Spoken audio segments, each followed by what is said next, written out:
last night as well, they revealed a new Ascendancy class, or I should say a reworked Ascendancy class. All right, let's watch the Dreamcore video about this since this is on topic for what we're doing here. Okay, here we go. Well, Assassin Rework. Let's see what his take on the Assassin Rework actually is. Well, I was not expecting to be making this video today, but GGG have dropped the long-awaited Assassin reveal at an ungodly hour earlier this morning, and to be honest, my first thought on seeing this news this morning when I woke up was that if they're revealing an entire Ascendancy rework randomly less than 24 hours before the full livestream reveal, well, what on earth do they have planned for the full reveal? I can't wait to find out.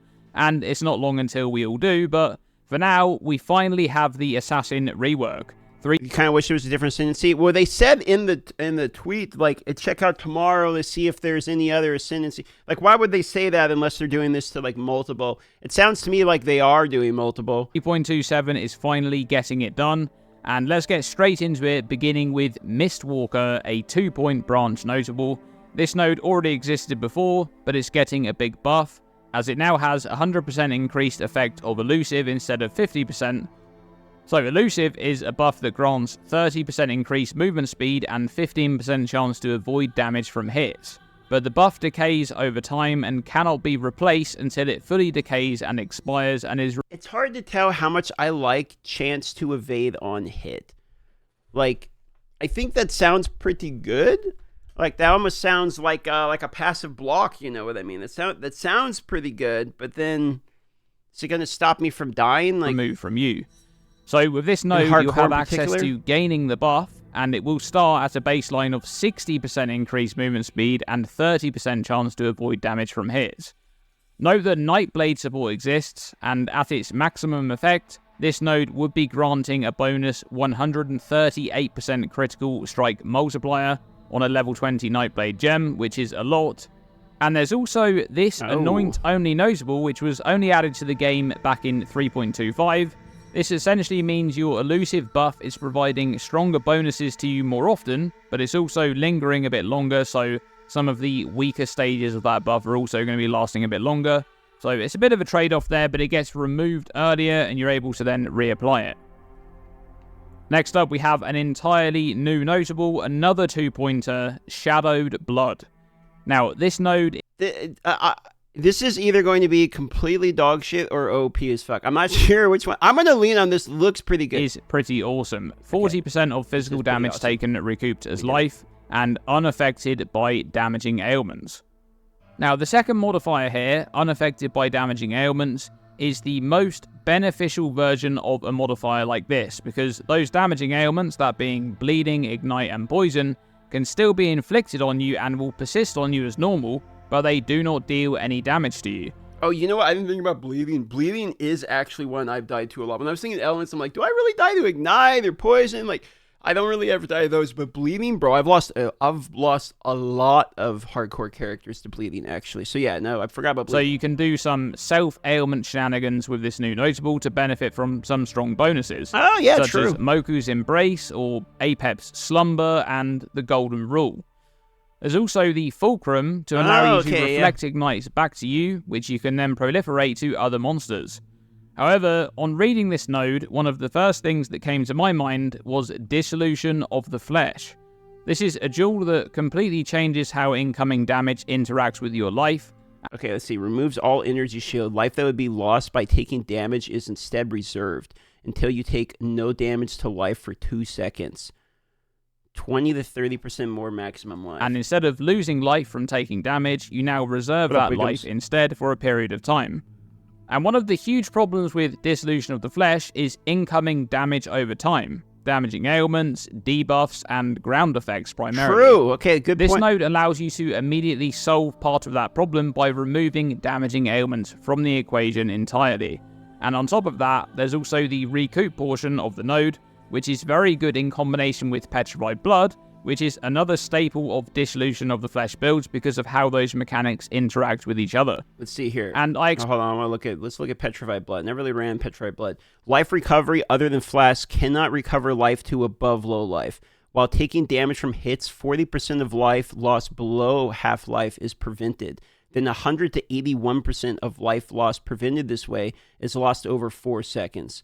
Skills gain a base life cost equal to 40% of base mana while not. Wait, that is actually kind of insane. So you're just 40% of life lost below half-life is prevented. Then 100% of life lost prevented this way is lost over 4 seconds.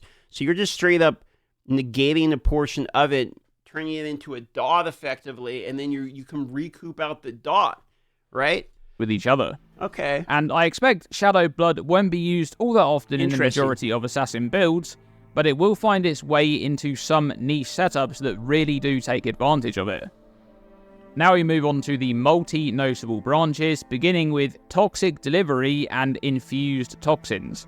Now, Toxic Delivery has essentially had some of the components of the previous 2 notables in this branch combined into this first node. Poison you inflict with crits deals 20% more damage, 5% increased poison duration per poison inflicted recently up to 100%, and recover 0.5% life per poison effect. I was thinking Mamba for this, but you actually want low tolerance. Enemies you kill. Really this notable for 2 points is incredible value. It pretty much gives you the best parts of the old nodes and everything you want really when scaling poison. That being damage, duration, and even some recovery there as well. Yo, what up, Frosty? You're hyped for this? Dude, me too. I think I'm gonna row Assassin unless they start reworking some other classes. They mentioned other ascendancies in the Twitter. Yo, Brandon, thanks for the tier 1, buddy. Appreciate that. This looks pretty good, don't it, Frosty?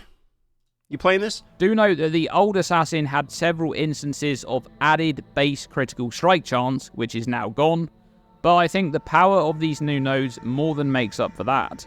And I just want to mention here that the new Toxic Delivery is just extremely good on its own for a stock standard poison build.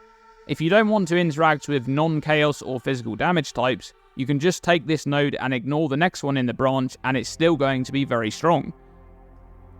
But branching off of this node is the new Infused Toxins notable. And what do you know? I called it.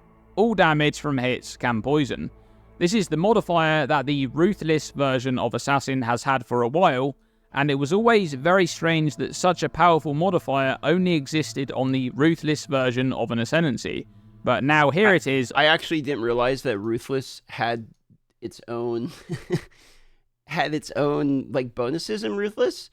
I guess I never really played Ruthless that much. I made it to maps like 1 time or something. I never really played much Ruthless, so that is interesting, actually. I did not realize that. On the normal Assassin.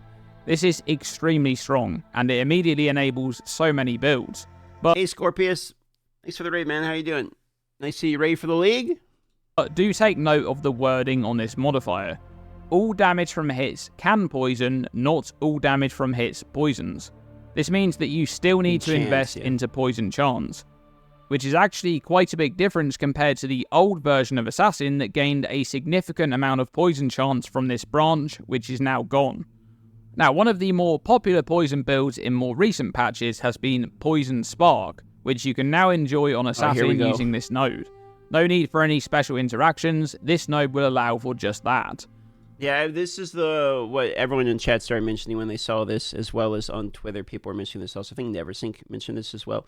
Hey, buddy, you excited, hyped up for the announcement? Yeah, man, absolutely. I was getting an itch to play some PoE 1. It's been a while since I played some PoE 1, so it's nice to have some PoE 1 to look forward to here. It's going to be hard, though, because I think that they accidentally leaked in the one Twitter post the asynchronous trade is coming, and I wanted to start hardcore SSF, but if it's going to be a trade league, it might be like trying a new ascendancy, making my own build, going in blind, trade angle for the fun of it. It might be something like that. So it's going to be a hard decision to make on whether I'm actually starting. Either way, this is going to be a league where I'm going for 4-stone HCSSF at some point during the league. Another thing that comes to mind, which is less powerful these days, but still noteworthy, Poison Detonate Dead of Chain Reaction. And of course, there's also the Pneumatic Dagger, which is used a decent amount. Well, by using this node, you'll no longer be limited by that base type. You can play all of the builds that were enabled by that item with other base types or even... I can't wait till PoE 2 gets daggers and other weapons. Like, there's all these types of weapons that I just forget even exist in PoE 1 that PoE 2 doesn't have. Yo, Squeak, thanks for the tier 1. Good to see you. Unique weapons, 34 months in a row, which will enable some very powerful builds indeed. Next up is another 2 notable branch, which includes a choice notable. So the first notable in that branch is the choice node, and you can choose between knife in the back or for the jugular. I thought this looked pretty good because you could start crit earlier, right? To try to get one shot on the mobs, right? Obviously, it's not going to do as much against single target, but wouldn't this be a lot better for clear earlier if you're running a crit build? These are essentially providing the same bonuses, but in reverse of each other. So knife in the back is 100% more crit chance against enemies not on low life, and 100% crit multi against enemies on low life. Then for the jugular is the opposite, 100% crit multi against enemies not on low life, and 100% more crit chance against enemies on low life.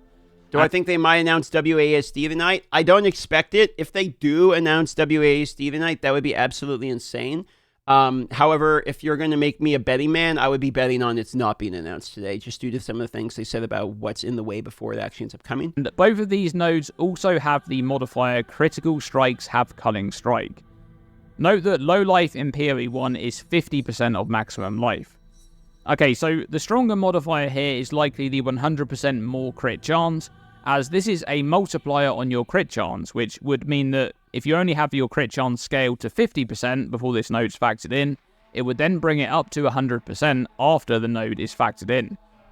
Now, the old assassin had a node that granted 100% more crit chance against low life and full life enemies, but it didn't work for the large portion of life between those two, and in the case of tanky rares or bosses, this was actually quite important. However, I want to mention something here which I think is quite strong, and that's the potential Forbidden Flesh and Flame tech for these two nodes. So these are choice notables.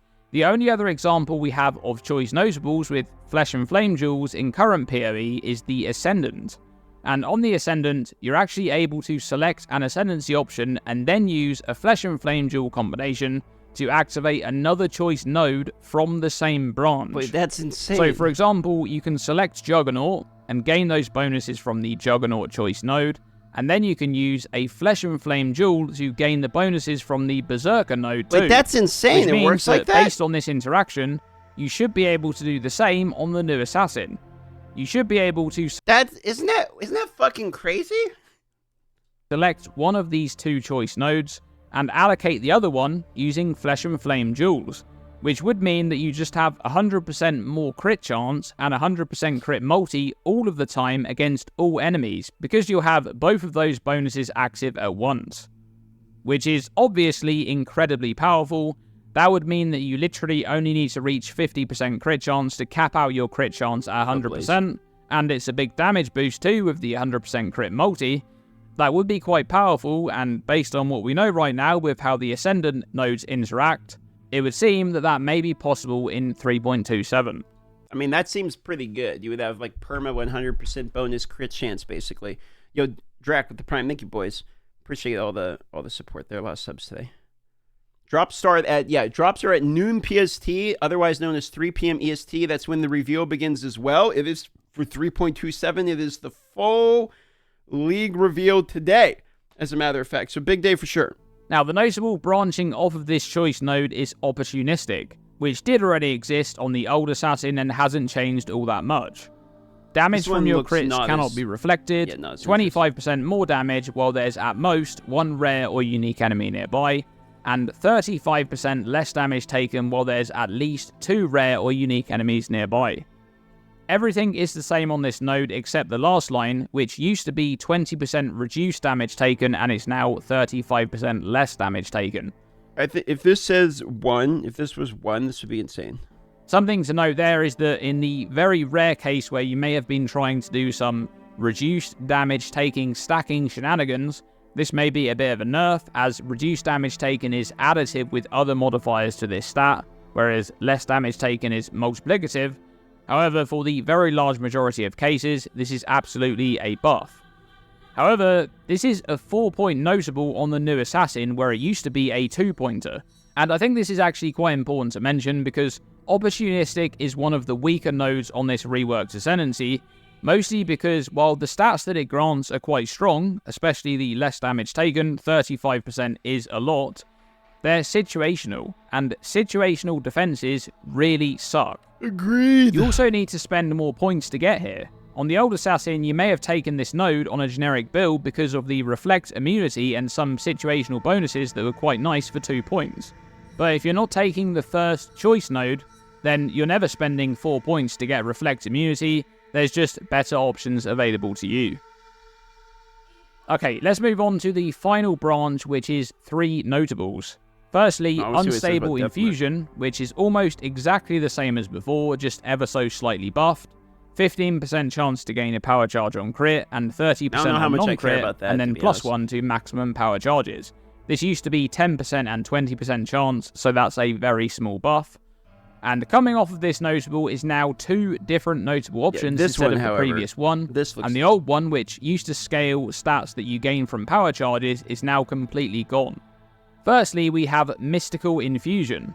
Base spell critical strike chance of spells is equal to that of main hand weapon. So this is the Sandstorm Visage modifier, but without the very nasty downside of not being able to crit with attacks. Yeah, this modifier overwrites the base crit of all of your spells with that of your main hand weapon crit, providing fairly easy access to potentially very high base crit numbers. This is an incredible cast on crit notable, and I think we're going to see a whole lot of cast on crit assassins in 3.27 making use of this new node. Sandstorm Visage was already a good item, and now that you can get that modifier without the downside, and still make full use of your helmet slot, that is wild. Now the other notable branching off of Unstable Infusion is Death Marked. Trigger level 30 Assassin's Mark on attack crit against a rare or unique enemy, and you have no mark. Mark skills cost no mana, and marked enemy cannot evade attacks. Like free Resolute tech, right? Now first, what does level 30 Assassin's Mark do? Well, not that much more than level 20 actually. The base crit doesn't scale, only the crit multi and the life and mana gained on kill scale up. So at level 30, the mark will grant 59% crit multi instead of the 49% at level 20, and then it would also grant 832 life and 103 mana gained on kill. And this will trigger with no mana cost when you hit a rare or unique enemy with an attack crit specifically, but only when you don't already have a mark skill active. It also makes the marked enemy be unable to evade your attacks, which is a decent benefit, but I'm just going to say it how it is. This notable is quite weak, but it does solve a few issues that may arise. There's only really 2 reasons why you'd use this node, and that's because you either don't have enough gem sockets to be able to fit Assassin's Mark and Mark on hit into your build, or you can't solve the mana cost of your Mark setup, or maybe it's a bit of both. Using this node solves mana costs and frees up a gem slot or 2, which could be quite useful, but overall I don't expect to see many people using this one. Now overall, this Assassin rework is massive. It enables a lot of new builds, and I think more than anything, it has many interesting options that provide access to completely different build archetypes. You have the cast on crit stuff, which is going to be very popular this league. You have the all damage poisons branch, and the unaffected by damaging ailments node, and there's just so much more going on with the rework. So what's the move here? You take these 2, and if you're not doing poison, then you take this, and you take these, right? You go here, here, here, and then you're running like spell crit. That's what it looks like to me. Assassin compared to the old one. I think we may finally see a PoE Ninja Ascendancy chart that doesn't have Assassin amongst the least played Ascendancies for the first time in years in 3.27. And once again, just like I said at the start of this video, if GGG are releasing an Ascendancy reveal as a random teaser less than 24 hours before the livestream, just what on earth have they cooked for the full reveal? I can't wait to find out later today, but that's going to be it for this video. Thanks for watching, huge, surely. And as always, stay tuned and stay safe. You know, looking like another good video by Dreamcore here, by the way.